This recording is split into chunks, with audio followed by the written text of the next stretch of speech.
Hello all, welcome to Newcastle upon Tyne Unitarians. I'm Diana. Hello everyone.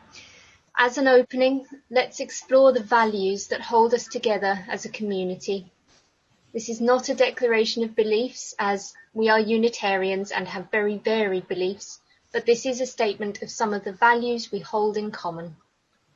We welcome all who seek the meaning of life and who believe that human spirituality is wider than any one tradition and deeper than any one set of opinions. With a respect for our Christian origins, we seek to explore all truths from all sources. Our fellowship gives us strength and encouragement in daily living. And before we begin, just a note that tomorrow, the 17th of May, is IDAHOBIT, which stands for International Day Against Homophobia, Biphobia, Intersexism and Transphobia, which some of you may want to mark. Today we have the Reverend Paul Walker kindly leading worship for us on the topic, the new patriotism. I'll hand over to you now, Paul. Thank you very much. It's a strange thing, isn't it, that 200 years ago, some people lived in jungles, they lived in tribes, but then the West got its fingers on everyone, and now everybody lives in something called a country. We don't even think about it, and yet you can't not live in a country, and lots of people then become very attached to their countries, and I've seen a rise in that. But what I want to do, I'm going to talk about that in a moment, but I'm going to light our chalice to begin our worship, and just think about our own country, whatever that is. Some people think they live in Britain, some people think they live in England, and maybe some people think, I noticed there's now a North of England Independence Party, so maybe some people think they live in the north of England. But also think about everyone else who lives in their country, and remember something quite challenging that Jesus said, that the kingdom he pointed to was not, oddly enough, the kingdom he lived in, but the kingdom of God. And is that a country?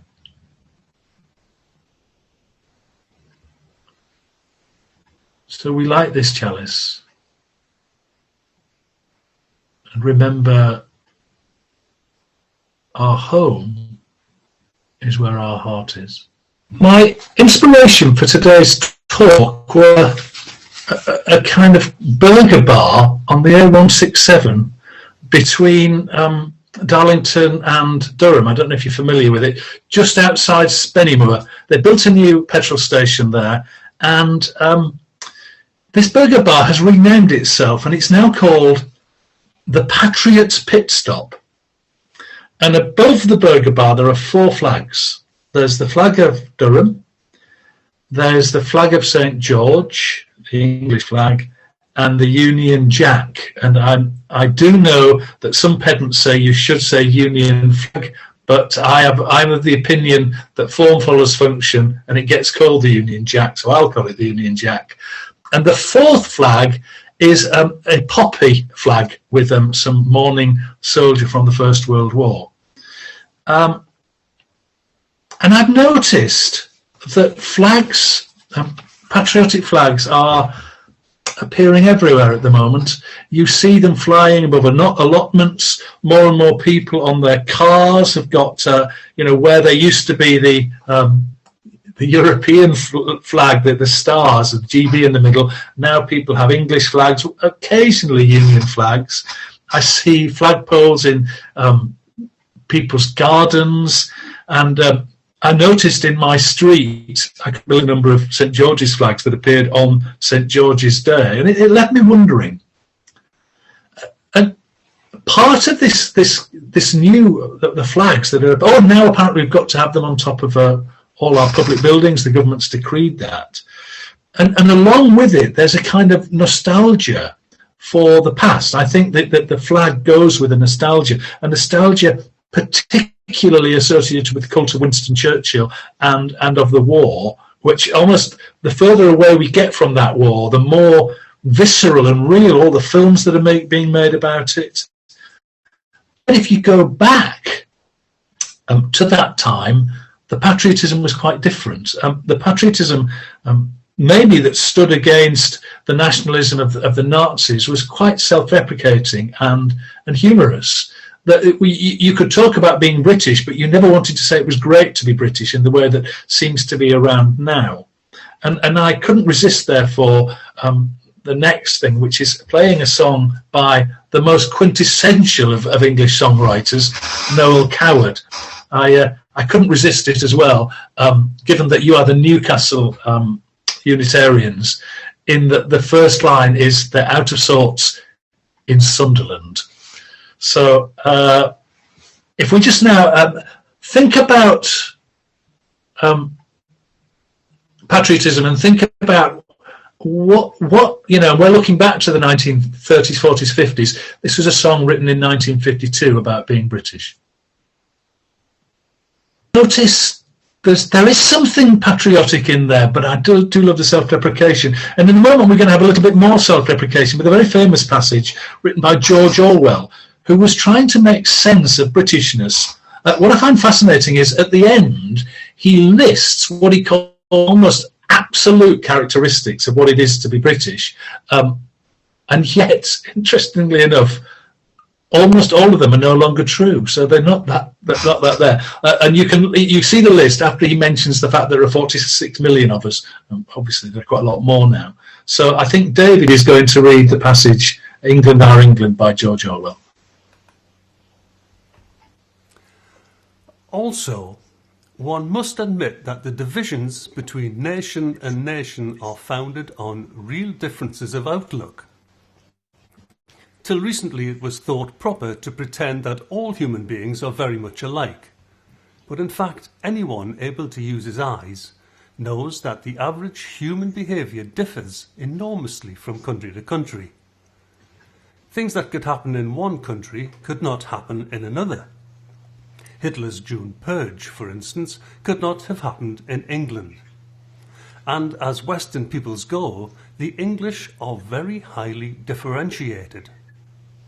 There is a sort of backhanded admission of this in the dislike which nearly all foreigners feel for our national way of life. Few Europeans can endure living in England, and Americans often feel more at home in Europe. When you come back to England from any foreign country, you have immediately the sensation of breathing a different air. Even in the first few minutes, dozens of small things conspire to give you this feeling. The beer is bitterer, the coins are heavier, the grass is greener, the advertisements are more blatant.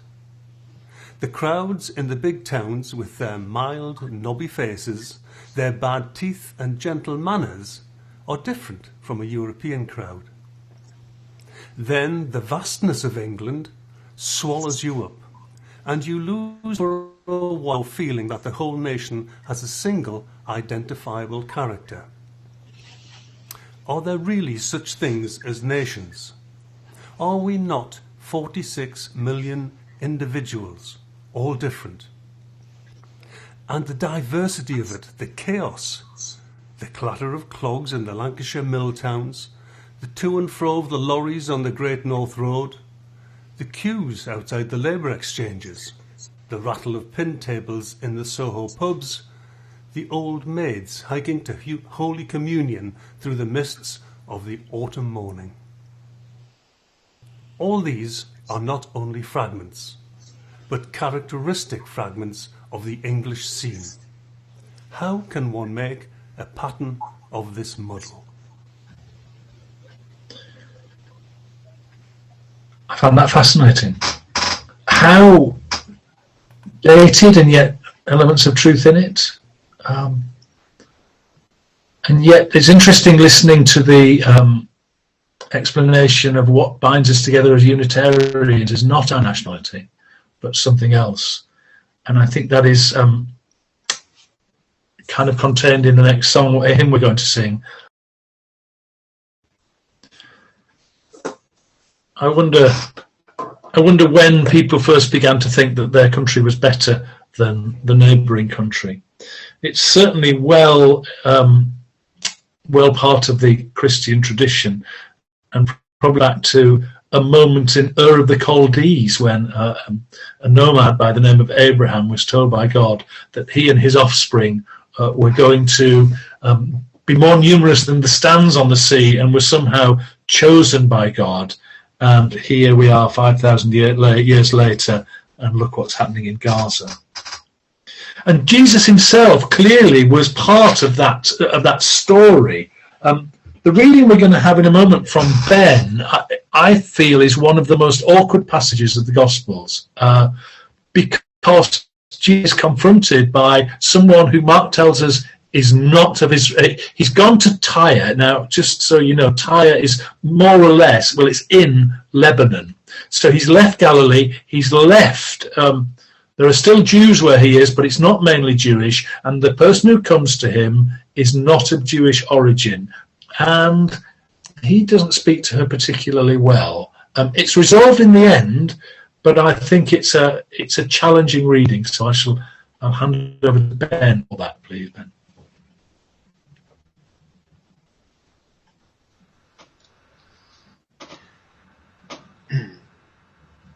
Mark chapter 7, verses 24 to 30. Jesus left that place and went to the vicinity of Tyre. He entered a house and did not want anyone to know it, yet he could not keep his presence secret. In fact, as soon as she heard about him, a woman whose little daughter was possessed by an impure spirit came and fell at his feet. The woman was a Greek, born in Syrian Phoenicia. She begged Jesus to drive the demon out of her daughter. First, let the children eat all they want, he told her, for it is not right to take the children's bread and toss it to the dogs. Lord, she replied, even the dogs under the table eat the children's crumbs. Then he told her, for such a reply you may go. The demon has left your daughter. She went home and found her child lying on the bed and the demon gone. Thank you, Ben. So she was a dog, apparently, because she was of Greek origin. And it kind of echoes through history, that attitude to people who are different. So let's just take a pause now to think about those in our world who are suffering from not being of the right origin wherever they are. Think about those asylum seekers in Glasgow who would have been taken at a dawn raid were it not for their neighbours. Think about the Rohingya Muslims in India. Think about Palestinians in Gaza and the West Bank. Think about Chechens in Russia. Hutus and Tutsis.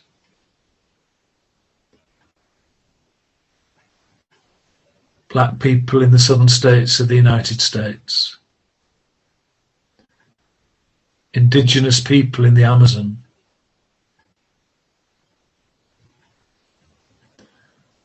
I'm sure that in our minds you will have other people who you think of when we do this.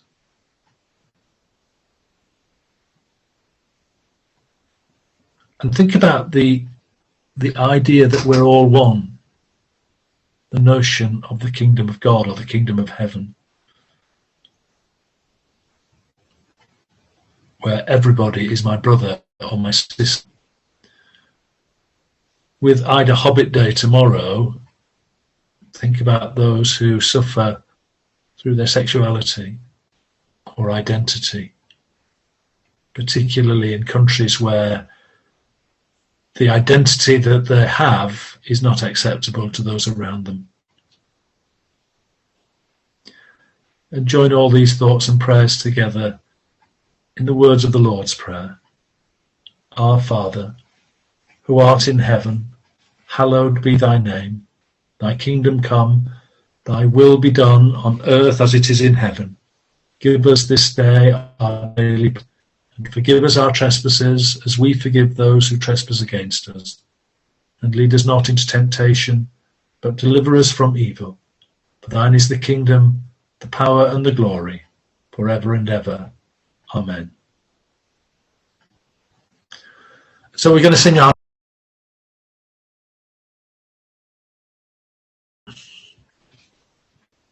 I did enjoy that. Instead of somebody saying, you're on mute, there's this little message that came up, the host would like you to unmute yourself. It sounded so polite.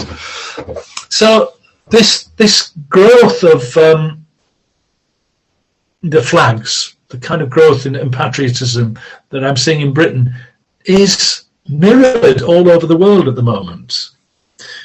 In India, rule is no longer by the Gandhi family and I forgot the name of the party, but the BJP, which is a Hindu nationalist party who believe that essentially God, Vishnu, gave India to the Hindus and that anybody else can live there but under sufferance. And the result has been quite nasty, particularly towards Muslims, but also to other minority groups. Turkey is ruled by Recep Tayyip Erdogan. I love saying that because when you read it, it doesn't look a bit like Recep Tayyip Erdogan. An Islamist who is viciously anti-Kurd and anybody who speaks against him or what he would call the greatness of Turkey. Russia still blighted by racism against Chechens and Ukrainians. And of course the Ukrainians blighted by racism against the Russians. In France, there's a distinct possibility that next year's election runoff will be between Emmanuel Macron and Marine Le Pen, and nobody's writing off the possibility that she might win that. We have Bolsonaro in Brazil. We're still recovering from Donald Trump, and perhaps there's a challenging reminder of where this might lead. The party Alternative for Deutschland wins elections in the east of Germany, and in Germany, although from a small base, anti-Semitic violence grows. I could go on. Argentina, Myanmar, the treatment of Aborigines in Australia, Maoris in New Zealand, in Syria, Indonesia, and where else. It's with all that in mind that the sprouting of flags around Britain was beginning to disturb me. I'm not saying, by the way, that everyone who holds a flag is in any sense a racist or a nationalist. It's just an awareness of what's beginning to happen. I am British, and indeed I'm English. I love to see England winning on the football field, especially against Germany. Doesn't happen very much. I love to see England winning on the cricket field, especially against Australia, although it doesn't happen very much. I have to say, I find it a great struggle to support the England rugby team because they play boring rugby and they all went to upper-class schools. But other than that, I would call myself a patriot. And also, I just think the French and the Scots play much better rugby. That was my sport. I lived in France for a year, and I missed this place. I remember, and these odd things, you don't realise what it is you're going to miss. I mean, there I am in France with the best food in the world. I would say it's the best food in the world, but boy did I miss fish and chips. You would sit in these extraordinary bistros, but the chairs were so uncomfortable, and I longed to go to the pub, where you just feel like you're in somebody's room. In fact, I feel the same today, but I'm not sure I'll be able to get into a pub tomorrow, so I might leave a day. My daughter lives in France, and it's interesting talking to her about how it's a real struggle sometimes, and she loves it when she meets English people because she lives in France. She's married to a Frenchman. She works for a French company, and she spends her entire life working in French, except, of course, and she says that the weird thing is she'll go to meetings European meetings where people are from all over Europe, and not a single person is English, except her, but they talk in English or a version of English. In fact, there's another one. I do like, this is a story, a completely off-piste here, but it is not really. See where you think about this. So my daughter has spoken in her previous job. She's spoken all over Europe, and she always speaks in English, although she speaks many languages herself, but she always speaks in English, and she has never had somebody translating what she said, except once. In one country, as she spoke in English, there was somebody there translating her words immediately afterwards. I'll give you a moment to imagine which country that was. Wales. I just love that story. But she talks about how much she loves meeting English people. And one of the things, and I did like this, is cultural references. She grew up loving watching Doctor Who. It's no good talking to a French person about Doctor Who. They know nothing about it. So suddenly she'll find herself, and she'll find someone, an English person. She'll go to the pub and she'll talk about Doctor Who, or she'll talk about, again, I'm sorry about this, it's a family fault of ours. She'll talk about some Blue Club. So she shares cultural references from her childhood that she can't share with French people any more than French people can share with her. But I think I would say, I've always struggled moving from that idea of being British, liking around being people British, with the idea that somehow that makes Britain better than anywhere else.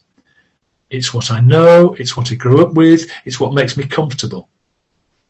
And the language is part of it. I always think it's rather weird speaking English, because our language of intimacy is the international language.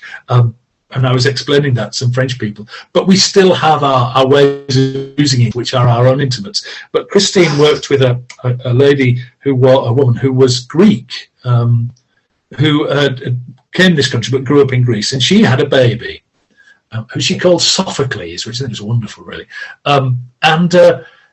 Christine said, well, what language do you speak to the baby in? And she said, Greek.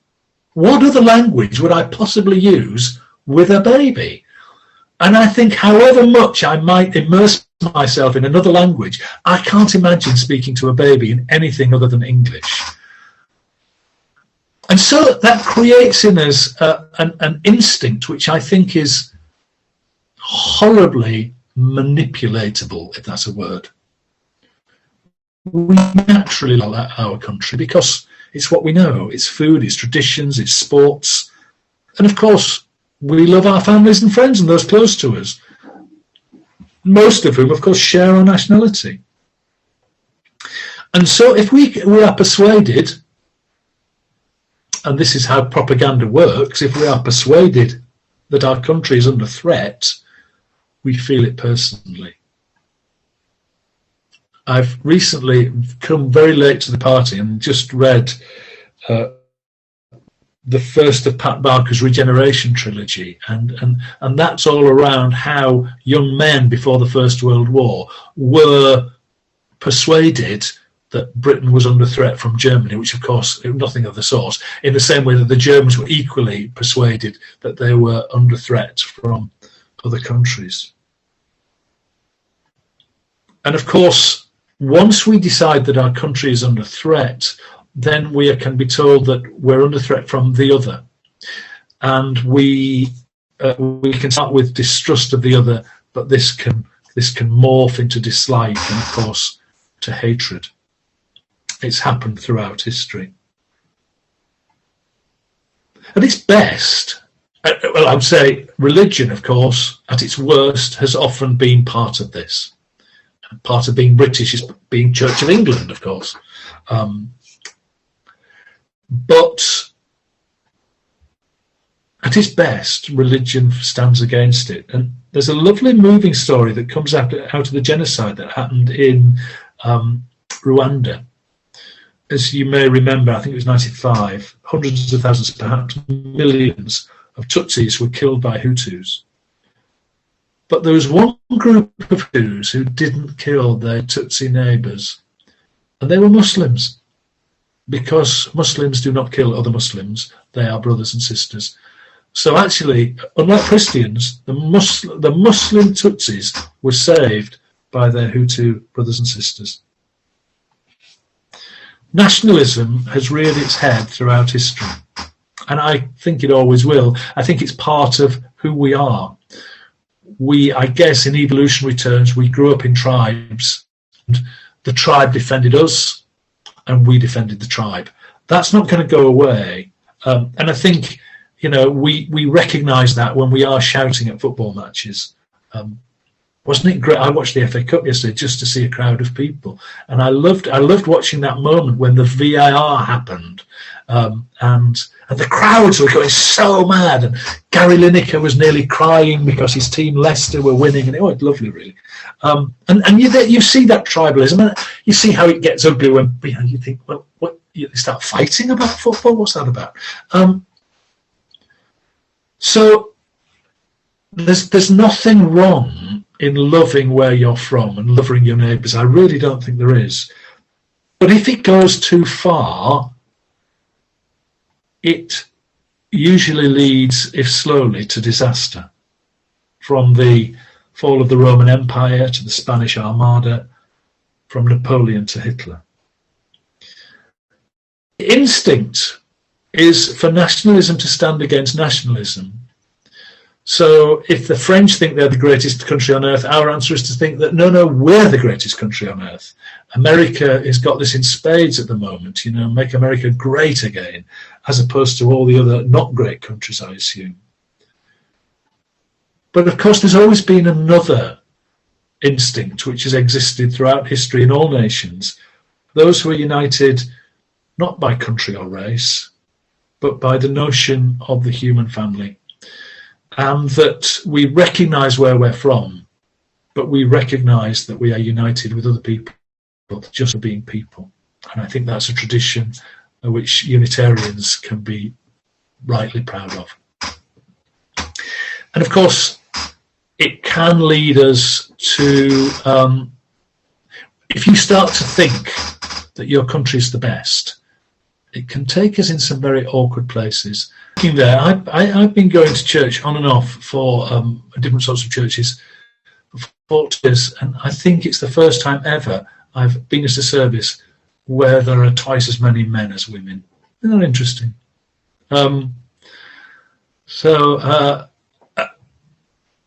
Anyway, just a complete non sequitur. So I've enjoyed this, and we're going to finish with our final hymn. So I simply end by saying, go in peace and build that land. Thank you. Thank you very much, Paul, for a lovely service. Thank you very much.